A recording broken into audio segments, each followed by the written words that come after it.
texto diz assim: e Jesus contou a seus discípulos uma parábola para mostrar-lhes que deviam orar sempre e nunca desanimar. Faz uma pausa aqui, ó.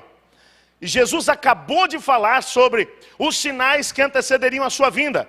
Ele mencionou que as pessoas estariam desapercebidas por ocasião do momento da sua chegada, que muita gente estaria naufragando na fé, que muita gente estaria desistindo de poder segui-lo. E aí o Lucas, quando vai contar o resto da história, fala assim: aí Jesus resolveu contar uma parábola para poder mostrar para eles que eles deviam orar sempre e nunca desanimar. O que o Lucas está dizendo é o seguinte: para você estar preparado para a vinda de Jesus, você tem que fazer uma coisa, o tempo todo, você tem que orar. Você entende que ele vai colocar como a receita principal a oração, mas continua porque a história é boa. Verso 2. Disse ele: havia numa cidade um juiz que não temia a Deus e nem se importava com as pessoas. E uma viúva daquela cidade vinha a ele com frequência e dizia: faça-me justiça com o meu adversário. Por algum tempo o juiz não lhe deu atenção, mas por fim disse a si mesmo: não temo a Deus, não me importo com as pessoas, mas essa viúva está me irritando. Vou lhe fazer justiça, pois assim deixará de me importunar. Então o Senhor disse: aprendam uma lição com o juiz injusto. Acaso Deus não fará justiça aos seus escolhidos que clamam a Ele dia e noite?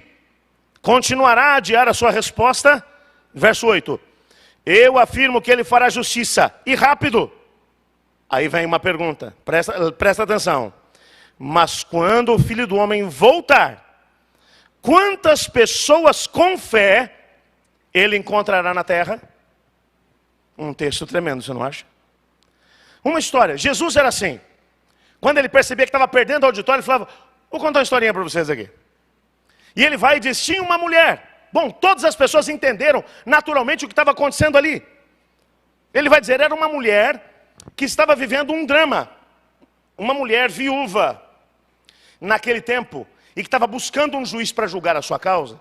Ela muito provavelmente deve ter tido a seguinte situação: ela era viúva, não possuía um filho homem, e então quando o marido faleceu, a propriedade da família deve ter sido tomada por alguém. E ela agora estava na mendicância, só tinha uma pessoa que podia resolver seu problema: um juiz, que iria repreender o indivíduo que tinha roubado a herança e iria mandar que a herança voltasse para ela. Então era um caso de vida ou morte, era de sobrevivência. Mas Jesus fala: aquele juiz não temia ninguém, muito menos a Deus. E esse camarada, o Jesus deixa claro que quem molhasse a mão do juiz, dependendo de quanto chegasse na palma da mão dele, o veredito ia para um lado ou para o outro. Não era quem tinha razão que recebia a justiça, não, era quem pagasse mais. E Jesus está pegando um caso extremo, ele está falando: olha, quem tinha que tomar decisões estava corrompido pelo sistema. Mas aquela mulher estava tão desesperada que ela falou: eu não tenho ninguém mais para poder procurar, é só esse mesmo. E eu vou procurá-lo. E como ela não tinha mais nada a perder, sabe o que ela fez? O texto diz: todos os dias ela ia atrás dele. Muito provavelmente esse indivíduo era um juiz itinerante. Somente as maiores cidades possuíam um juiz que se estabelecia nela. Na maior parte do ano, nas vilas circunvizinhas, esse juiz, ele se colocava durante uma semana, duas, montava uma tenda, e ele ficava ali embaixo, e as pessoas vinham até ele para poder julgar os seus casos. Provavelmente esse é o caso, e a mulher percebeu: eu tenho que ser rápida e eu não posso desistir, porque daqui a pouco ele vai embora. E o texto diz que todos os dias ela chegava primeiro e ia embora por último. E o caso dela era: julga meu caso, julga meu caso, julga meu caso, não vou desistir, julga o meu caso. O troço foi tão terrível que o texto diz que o juiz falou: eu estou lascado, essa mulher vai me fazer mal. No original em hebraico, ele chega a dizer, a melhor tradução do texto seria: se eu não responder essa mulher, ela vai me matar. Provavelmente, não é matar no sentido de que ela fosse violenta. Fosse assim: eu vou morrer do coração com essa mulher, eu vou ter um AVC. Eu vou ter um ataque nervoso com essa mulher. Não aguento mais. De tanto que ela insiste, vou julgar o caso dela. Como é que termina essa história? Não sei, porque Jesus não termina. Eu olho para ele e falo assim, pô, Jesus, desculpa a sinceridade, mas dessa vez o senhor pisou na bola. Eu queria saber como é que terminou a história. E aí, o juiz fez justiça a ela ou não? Ele não terminou a história. Por quê? Porque o importante não é a história dessa mulher. Jesus contou essa história por causa da gente.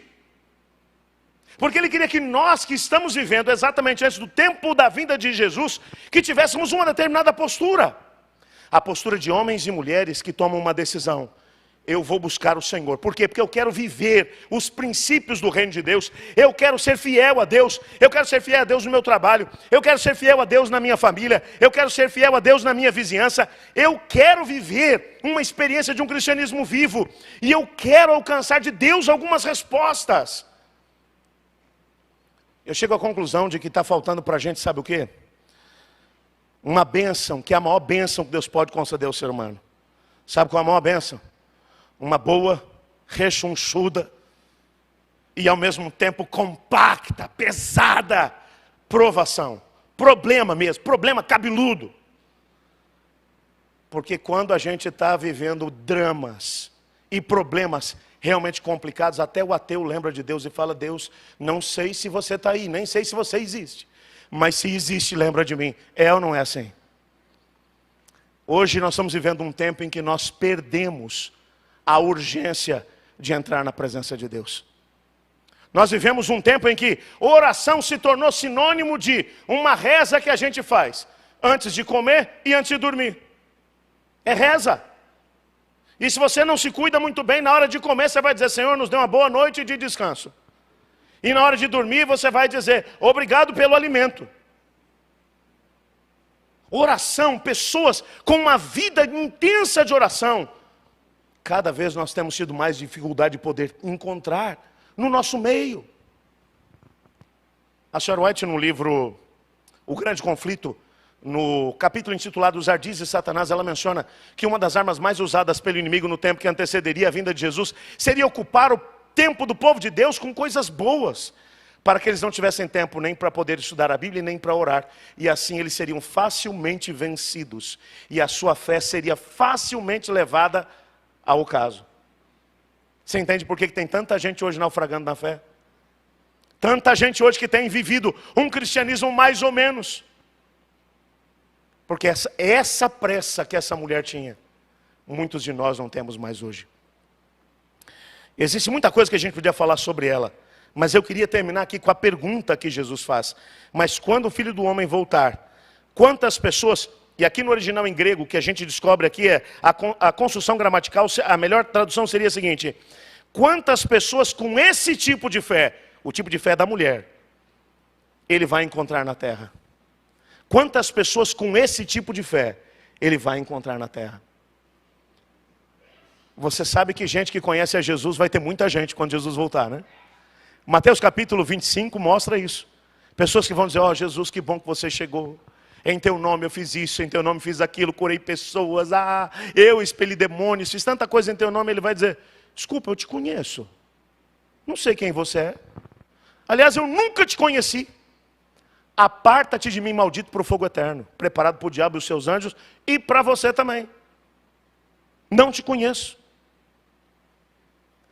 Você pode saber muita coisa sobre Cristo, mas se não tem gasto tempo suficiente para poder crescer no conhecimento da sua palavra e ao mesmo tempo na oração, pode saber que mais cedo ou mais tarde é só uma questão de tempo. E esse assunto que a gente está falando, fiéis até o fim, ou continuar fiéis a Cristo, dificilmente a gente vai encontrar alguns. A gente sabe, as profecias mencionam que, amigos, dentro de pouco tempo a coisa vai ficar complicada. Se você lê aquilo que o grande conflito menciona, que o Apocalipse menciona, tempos terríveis de perseguição, de angústia, e quem é que vai estar em pé se hoje, em tempo de paz, a gente não consegue ter aquela convicção, aquela firmeza com o Senhor? Um dia desse um rapaz chegou para mim e falou, pastor, eu vou ter que durante, um mês só, eu vou ter que trabalhar aí, os sábados aí e tal, mas é um mês só e Deus vai entender. Aí eu falei, sério? É.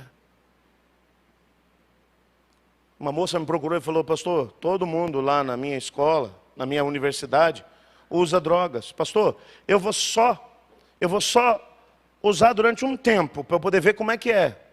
Depois eu falei: legal. Princípios, valores vão sendo trocados e negligenciados. E quem fala sobre isso, fala sobre... Um dia desse, um empresário me procurou e falou: pastor, eu estou em pecado. Eu falei: sério? Não precisa me contar não. Ele falou: mas eu quero. Eu falei: mas eu não quero ser cúmplice seu. Ele falou: mas eu preciso contar para alguém. Eu falei assim: então abre teu coração. Ele: pastor, estou num esquema que eu fui envolvido algum tempo atrás, de propina, e eu não consigo sair dele agora. E eu quero, mas não consigo. Quando penso em sair, e já não sei, estou todo envolvido, estou todo enrolado. Eu falei: por que você entrou mesmo? Ele diz: pastor, por causa disso, daquilo outro. Eu falei: tá, você não chegou lá. Por que você... Até que chegou o momento que ele falou: pastor, porque eu quis. Eu falei assim: pronto. Eu falei: mas tem uma coisa por trás desse seu quis. Como é que estava a tua vida com Deus, na oração, no estudo da palavra? Como é que estava? Invariavelmente, todos aqueles que têm naufragado na fé, eles estão falhando nesse quesito.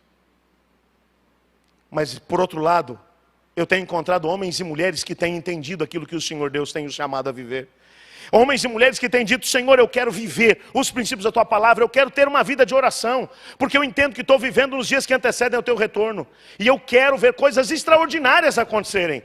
Na história dessa mulher eu encontro uma mulher que orou de forma intensa, porque ela sabia quem Deus era e sabia quem ela era. Essa mulher, ela precisa de alguma forma representar a você e a mim na nossa busca. Você tem que entender quem você é e tem que entender quem Deus é. Você pode buscar o Senhor de forma intensa. Busque ao Senhor. Não tenha medo de se colocar diante dele. A carta aos Hebreus diz que nós podemos entrar diante do Senhor de forma ousada, porque o fazemos em nome de Jesus. Mas mais do que isso, essa mulher fez essa busca de forma incessante. Ela não ia desistir, mas ela o fez também de forma esperançosa. Quando você faz esse tipo de busca, você pode ter certeza de uma coisa: você vai encontrar respostas. Eu ia contar uma história para vocês, mas meu tempo acabou. Se vocês me derem 5 minutos, eu conto. Deixa eu ver, quem deixa, levanta a mão aí. O pessoal do som se lascou. Se você não quiser ouvir, azar, vai ter que ouvir igual, a maioria venceu. Há alguns anos atrás, eu estava falando sobre o tema da oração numa igreja. Eu trabalhava como evangelista no sul do Brasil, lá no Rio Grande do Sul. Estava na região da Serra Gaúcha, uma região muito difícil, dura. E no final da programação, uma moça, uma senhora me procurou e disse assim: pastor, eu estou vivendo um drama na minha vida, uma história terrível. E eu, sinceramente, eu estou a ponto de entregar os pontos. Eu estou pensando em largar mão de tudo, está difícil demais. Olha, para começar, a minha única companheira aqui na igreja é minha filha, de 8 anos. Mas, por outro lado, a minha mãe que veio morar comigo odeia com todas as suas forças tudo que diz respeito à igreja, à fé. Quando eu vou orar, ela começa a colocar música alta. E eu tenho vontade de falar: a casa é minha, mas ela é minha mãe. Meu filho está perdido, agora está andando com más companhias. E para completar o quadro, acabei de ser diagnosticada com câncer. Com câncer no seio. E o médico já mencionou que eu vou ter que remover os 2. Então eu estou cansada, pastor. Estou cansada. E depois que ela abriu o coração, deixei que ela falasse bastante, ela chorou bastante. Eu disse para ela: escuta, você realmente crê que Deus pode fazer alguma coisa por essas situações, ou isso tudo é caso perdido? Ela: como assim? Não entendi. Eu falei: não, é simples. A minha pergunta para você é a coisa mais simples do mundo. Por exemplo, tua mãe que está enchendo a tua paciência, você acha que ela é um caso perdido ou tem conserto? Ela: ô pastor, que pergunta é essa? A mãe é minha. Eu falei assim: então, a mãe é sua, por isso que eu estou perguntando para você. Se fosse minha, respondia eu. Afinal de contas, tua mãe tem conserto ou não tem? Ela, para mim não tem não, mas para Deus tem. Falei, então tá. Teu filho, é um caso perdido, vamos dar por perdido ou tem como consertar isso aí? Ela, para mim tá difícil, eu já gastei todas as minhas cartas com ele. Mas para Deus dá. Então tá. E o câncer? Ó, pastor, tá difícil, hein? Eu falei, tá, eu quero saber. A gente compra o caixão? Ou a gente tem jeito de poder resolver esse troço aí? E ela falou, ai pastor, como o senhor fala? O câncer é meu. Eu falei assim, é seu? Então fica com ele. Não é isso que eu estou falando. Eu falei assim, se é seu, você falou com um carinho por ele tão grande, você não quer abrir mão dele? Não, eu quero. Digo, então, tem conserto ou não tem isso? Para mim não tem. Eu digo, e para Deus? Tem. Afinal, você crê ou não nisso? Creio. E o que você vai fazer para mudar essa situação? Ou você vai desistir mesmo? Não, falando assim, quer dizer, eu não devia desistir, né? Eu falei, mas você me chamou hoje para me contar que já desistiu? Pelo que eu faço? Eu digo, olha, te prepara, pega papel e caneta, porque a lista vai ser grande das coisas que você tem que fazer. E ela foi buscar. Voltou e fala, eu disse, ponto 1. E ela fala, pastor, estudo da Bíblia. Ponto 2, oração. Acabou a lista. Ela, como assim, pastor? Peguei papel e caneta para anotar e falei assim, então, quanto tempo você tem gastado com a Bíblia, a palavra de Deus? Fala para mim. Tempo, estou falando de tempo. Que você nem vai perguntar se você acredita ou não. Você disse aí que acredita que Deus pode, tá? Mas quanto tempo você tem gasto com a palavra de Deus para poder descobrir o que Ele fez na vida de outras pessoas? Ela foi daqui e foi lá e falou assim, tempo, fala aí. Se não for em horas, fala em minutos. Ela, então, pastor, em minutos, quando dá uns 5, 10 minutos. Eu digo, quando dá, significa que não é ainda de forma regular, é isso? É. Eu falei, e oração? Então, pastor, eu tenho um problema, que eu começo a orar, daí eu começo a pensar na roupa que eu tenho que lavar, lá no meu trabalho. Aí, eu falei, então, eu vou te ensinar então a estudar a Bíblia e a orar, pode ser? Ela, posso. Eu falei assim, então vamos fazer uma coisa. Vamos aproveitar que nós vamos passar os próximos 40 dias juntos e vamos chamar o pessoal da igreja para experimentar isso com a gente. A gente vai ter um momento sozinho e depois um outro com a igreja. Pode ser? Você topa? Digo, topa. E conversamos com a igreja e aí era assim, quem se lascou fui eu, né?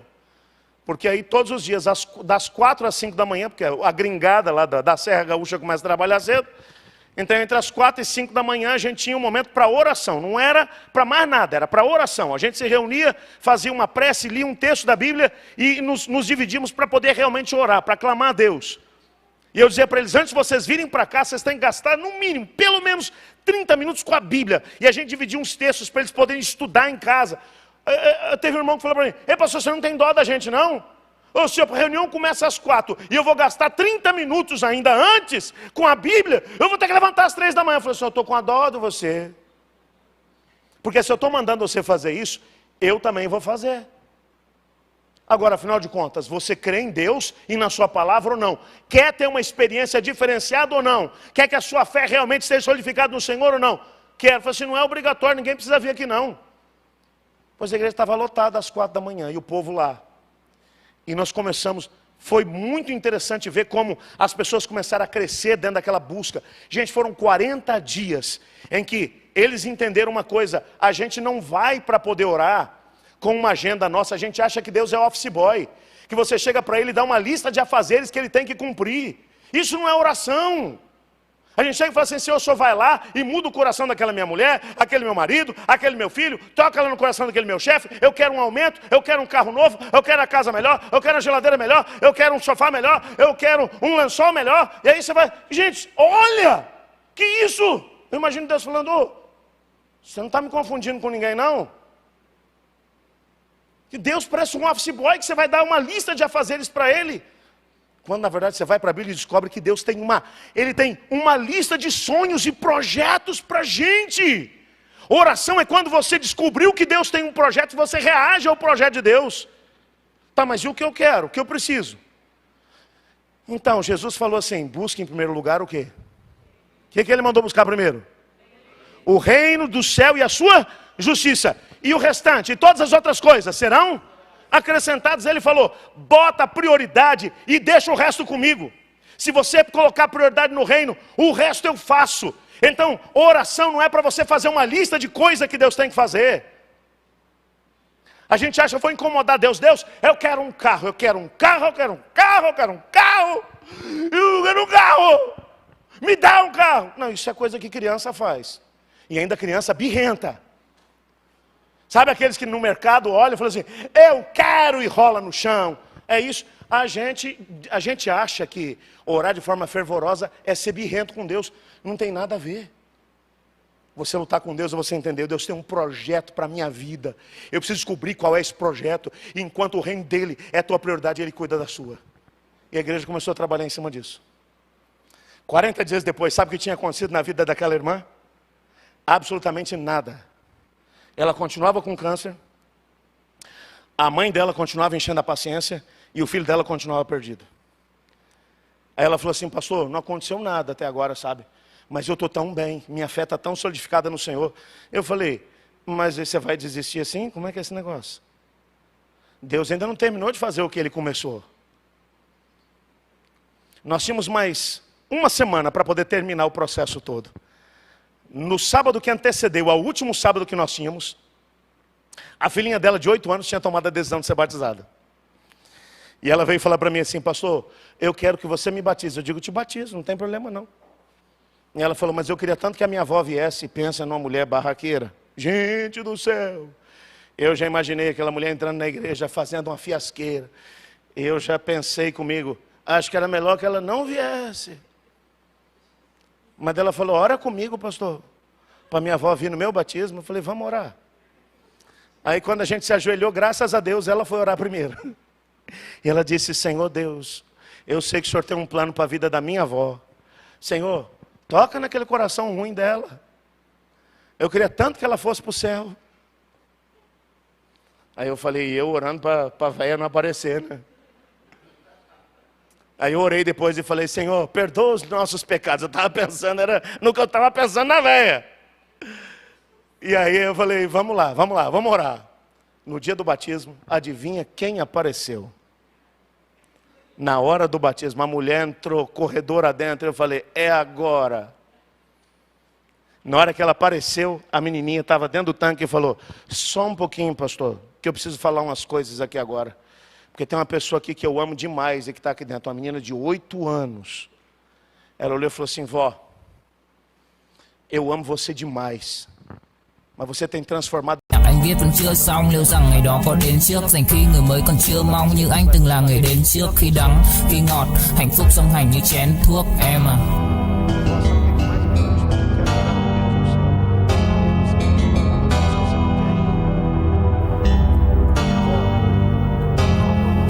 Đầu em lúc nào cũng đơn giản, em ca từ anh chỉ mộc mạc, không cần quá nhiều điều cao siêu, mọi thứ bắt nguồn từ gốc gác, không phải bông đùa hay chốc lát, càng không tự nhiên mà bộc phát, là bao nhiêu ngày tháng suy tư và thể trạng anh dần hốc hác. Em hâm em ngu si, anh âm thầm như cu ly, chỉ biết yêu em không chủ ý, dù em nhạt nhẽo chẳng thú vị, khóe mắt của em là vũ khí, nhìn em vui vẻ đã đủ cười, không dám. Que ensinaram para ela, porque enquanto eu estava lá na cozinha botando uma música alta, eu estava prestando atenção no que estavam falando, e faz sentido tudo que falaram. Mas quando a minha neta agora falou, eu ouvi Deus falando através dela. E eu vou fazer uma coisa. E para desespero meu, aquela mulher começou a subir as escadas e foi para dentro do tanque batismal e disse, eu vou me batizar junto com a minha neta. A partir de hoje eu vou servir a Deus junto com ela. Aí eu olhei e falei, sério? Quer que eu te fale um negócio? Batizei a velha. Firme até hoje, viu? Ainda está viva, graças a Deus. Mas uma bênção. Mas ainda faltavam 2 bênçãos. A filha aqui na frente chorava e dizia, meu Deus, eu não acredito. Você orou por quê então, se você não acredita? Naquela semana, o filho dela, tudo que podia fazer para acabar com a paciência dela, ele fez. Na sexta-feira, ela chegou para ele e falou assim: amanhã é o último dia que vai ter essa programação na igreja, e é o seguinte, eu não estou te pedindo, estou te mandando, você vai comigo. Ele olhou e falou assim: vai usar a sua autoridade como mãe? Diz: já estou usando. Ela ficou tão mal com aquilo. Ele falou: tá bom, eu vou, mas hoje eu vou sair com os meus amigos. E antes que ela pudesse falar qualquer coisa, ele saiu pela porta.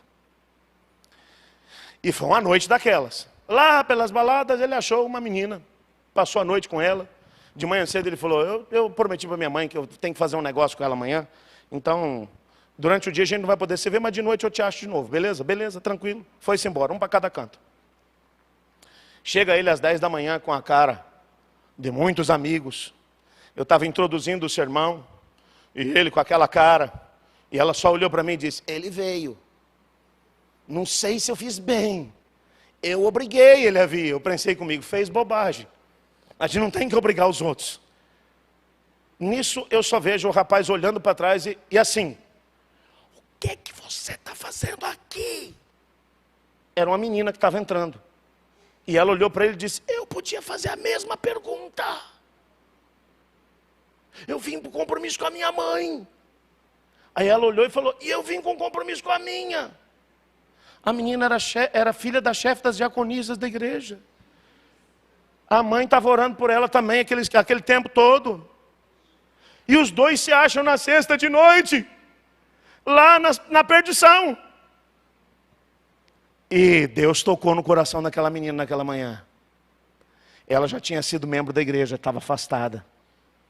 Quando eu fiz o apelo, ela se levantou. Quando ela levantou, o rapaz olhou e falou: o que você está fazendo?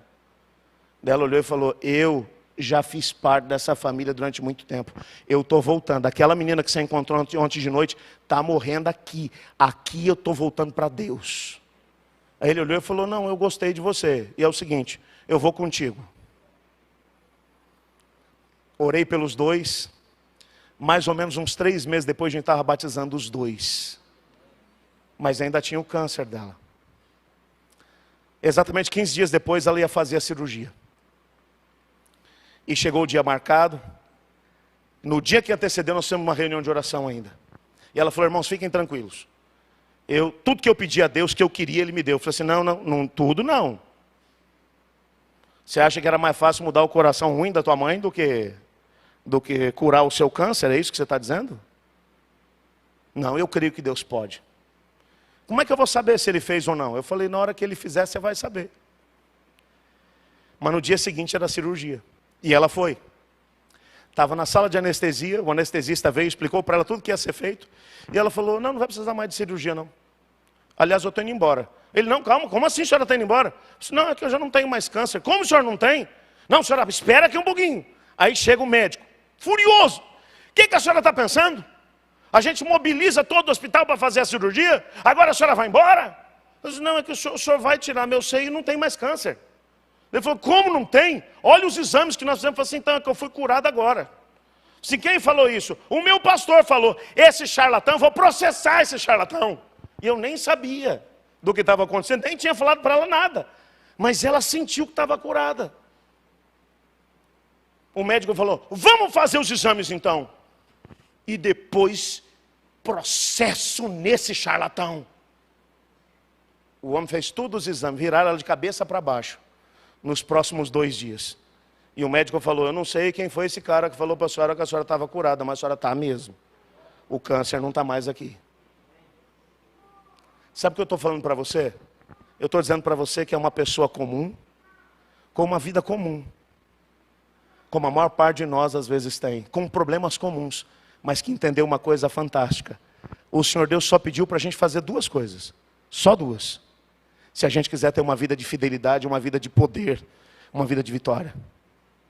Estudar a palavra para poder descobrir qual é o propósito dele para a nossa vida.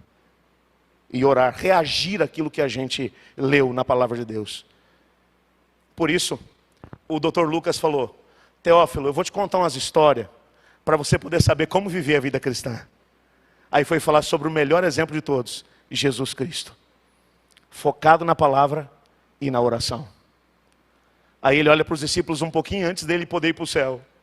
Lucas é que vai contar isso, lá no capítulo 24, ele vai falar assim, aí Jesus estava subindo e falou assim, eu já ia me esquecer. Như cánh hoa 10 giờ vẫn y nguyên cảnh vật nhưng chúng ta bây giờ đây từng người thừa chẳng bất ngờ về chuyện đời hợp tan chỉ chưa quên khi chơi vui ngập tràn ai mang đi chân yêu rồi đập nát để lại không nhạc buồn giữa trời đất âm vang người hữu tình dốc gan ruột vì nhau cho đến cuối cùng thì có được gì đâu đem cho đời phải chăng sự bi sầu giữ cho riêng mình một con tim dì máu đối diện câu chuyện độc thoại nội tâm nhiều thứ anh cần học lại nội dung giá em ở đây trách móc phải lỗi lầm thì cuộc đời anh các khóc lại đối xứng vì ai nên mang thanh xuân này vô định kẻ hữu ý nhưng kẻ chỉ vô tình anh giống như Mr. Fantastic bởi vì hạnh phúc của anh biết vô hình em ơi. Nesses 10 dias você resolver fazer a coisa mais extraordinária da tua vida. Quer dizer a Deus, Senhor, eu vou dedicar tempo de qualidade contigo. No estudo da palavra e na oração. Antes de começar o dia, porque se você faz antes de começar o teu dia, ainda dá tempo de consertar coisa que não estragou ainda. Agora quando você vai depois, é só para falar, eu vou te contar uns negócios que deu errado hoje, Deus. No final do dia é só para isso. Agora, você quer evitar isso? Vai antes com Ele. E diz, Senhor, qual é a agenda que o Senhor tem para a gente mesmo? Você vai se surpreender com as coisas que Deus vai fazer. Quantos de vocês querem dizer para Deus hoje, Senhor, eu quero viver a fidelidade da Tua palavra. Eu quero ser fiel até a morte. Quem quer, levanta a mão aí. Levanta aí, não tenha medo não. Quer mesmo ser fiel até a morte? Ó, porque é até a morte, hein? Até a morte, sabe o que significa? É até morrer. É ser fiel até esse ponto. Tem uns baixando a mão já. Ó. Ah, não, se é até a morte eu não quero mais não. E Jesus falou, ó, sejam fiéis até a morte e dar-lhes-ei a coroa da vida. Quer ser fiel até a morte? Só tem um jeito de você ser fiel até o fim. Ah, pega papel e caneta aí. E anota os duas coisas que você tem que fazer. Estuda a Bíblia e oração. E Jesus olhou para o Pedro e disse assim, nem 1 hora você conseguiu fazer isso comigo, Pedro? Ele olha e fala assim, 1 hora é como se fosse nada, né? 1 hora. A partir de hoje, topa? Amanhã tem culto, pastor. Não, culto é outra coisa, filho. É você e Deus. Pelo menos 1 hora na presença dele. Estuda a Bíblia e oração. Topa? Quem topa, levanta a mão aí. Só quem tem. Tem coragem de levantar? Se você não levantar, vai quebrar sua mão aí agora. Estou rogando praga não. Eu quero orar com você. Pai do céu, obrigado por tua palavra. Porque nela descobrimos que o Senhor tem planos para a nossa vida. Pai, perdoa, porque a maior parte das vezes que a gente busca, no pouco que buscamos, é só para tratar o Senhor como se o Senhor fosse o nosso office boy, dando para o Senhor uma quantidade de coisas que a gente quer que o Senhor faça. Mas, Senhor, nós queremos mudar essa história. Queremos verdadeiramente entender o programa que o Senhor tem para a nossa vida. Queremos colocar o teu reino como prioridade, como Jesus o fez, na certeza de que todas as outras coisas serão acrescentadas. Nós oramos em nome de Jesus, e só quem crê diz, que Deus te abençoe e que Deus te guarde.